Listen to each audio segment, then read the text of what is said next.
What's up, guys? Breath Hold Guy here, and I'm back. I'm going to be bringing you a voiceover of this 6 minute and 30-second hold that I did in water today. So without further ado, let's get started. So you see me on the side of the hot tub. I'm here. I'm about to put on my nose clip. I'm grabbing the yellow floaty, and I'm going to be off shortly.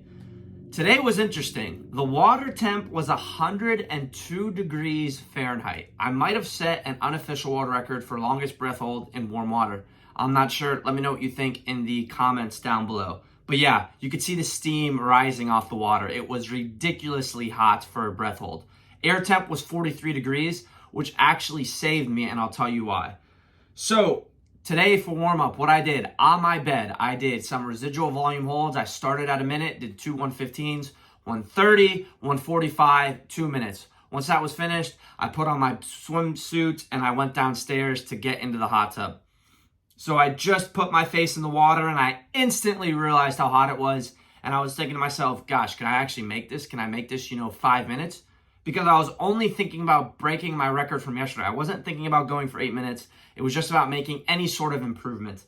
So my face is in the water, and I quickly realized how freaking hot it is, and I wasn't sure if I was going to pull the ripcord early or fight through it. But I always fight through it, and I'll tell you why. In a competition setting, it's never going to be perfect. So you always have to find a way to cope with the situation. You have to be adaptable. If you're not going to perform well. So in these situations, instead of just bowing out because I know I can, I always find a way to cope. So how did I cope with this? I had to think of a way to take the sensation off the warm water on my face and onto another part of my body. The best way to distract one bodily sensation is with another, and I'll get to that later in the video. So what I did is my back was exposed and my back was cold because of the air, and it felt nice. It felt refreshing. It was a good juxtaposition against the warm water on my face. So I just focused on my back. I literally just focused on how cold my back was, and that allowed me to balance how hot my face was, and that allowed me to get through the hold. I did no sort of stretching today to warm up. I did no packing. I did none of that. I just did one, after my 2 purge breaths, I did one big pack, and the moment I did that, my heart started racing, my heart chamber shrunk. I could definitely sense that it was uncomfortable. My chest was tight. I should have warmed up, but I didn't. And right around now is when it dissipated, okay? So a minute 30 to a minute 40 in, that sensation's gone, and then I could just focus on the hold and getting through it. So a minute 50 in, chump change for me. It was smooth. At this point, it was smooth. I'm getting tapped every minute. I love that. I need some sort of time reference, and it goes by pretty fast, faster than what I remember. So now we're at 2:10. I'm in my position. Now, when you don't have a wetsuit, you have to put a floaty under your arms. I think it really helps. I'm over wetsuit, guys. I only went into the wetsuit game because that's what everyone else was doing in the industry, in the static apnea world. But I realized they're really not needed, okay? Water temp is more important. Yes, if the water temp is cold, you have to wear a wetsuit. But otherwise, they're uncomfortable. They're actually, I think, really bad for a breath hold performance. They're uncomfortable. You probably can't get nearly as big of, not nearly, you probably can't get quite as big of a pack as you could if you weren't wearing a wetsuit. Definitely not needed in this situation with 102 degree water temp. So 3 minutes is quickly approaching.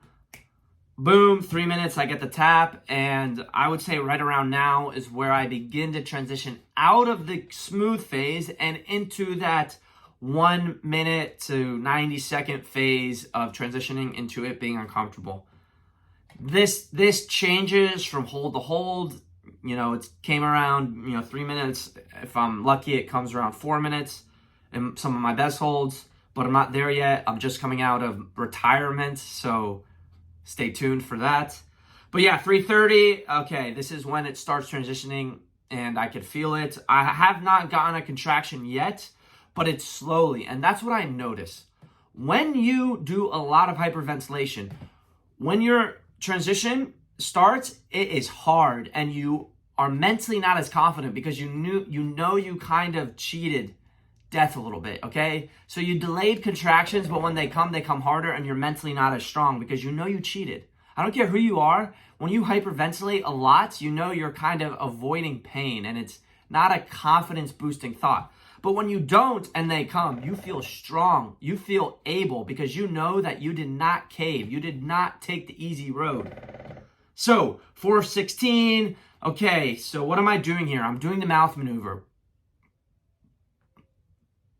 Going back to what I mentioned earlier, if you want to distract yourself from one bodily sensation, replace it with another. When contractions come, there's no way to distract them with your mind. You have to distract them with another part of your body. And the only thing I've found that works well is doing the mouth maneuver. So by doing this, you're actually trying to inhale the air that you bring up out of your lungs. And it works, guys. It really works. It helps so much. It just helps time go by so much faster, and it's not painful.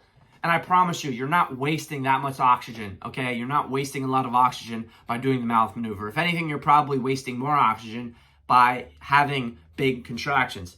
So 5 minutes is in. I knew I beat my record from yesterday, so I thought, what the hell? I'm going to keep pushing. I honestly was probably only wanting to go to 5:30 today, but your ego comes out of the woodwork, and your ego says, go farther, push harder. At least mine does.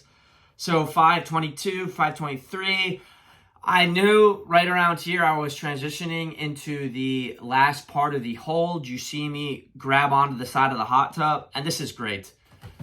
When you start getting low O2, you will realize that the sensations around you, utilizing your senses is key. If you don't, you're going to black out sooner. You're slipping into la-la land.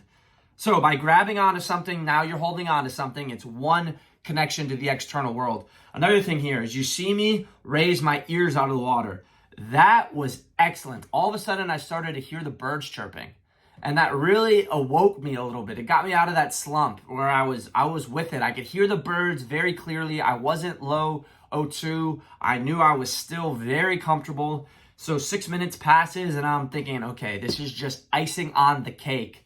So I probably should have gone out at 6:05, but I said, you know what? I'm going to push a little bit more just to see where I can get.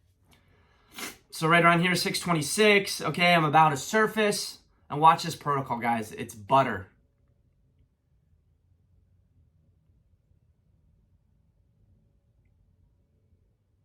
Look at that. No stumbling, no staggering, no LMC at all. My face was pretty blue, but guys, that doesn't mean shit, okay? That means that my body's better at getting oxygen away from my extremities and into my brain. I gave the okay sign. It was perfect. Guys, this was a really smooth hold, and more to come for sure. I hope you enjoyed this video, and I will catch you in the next one.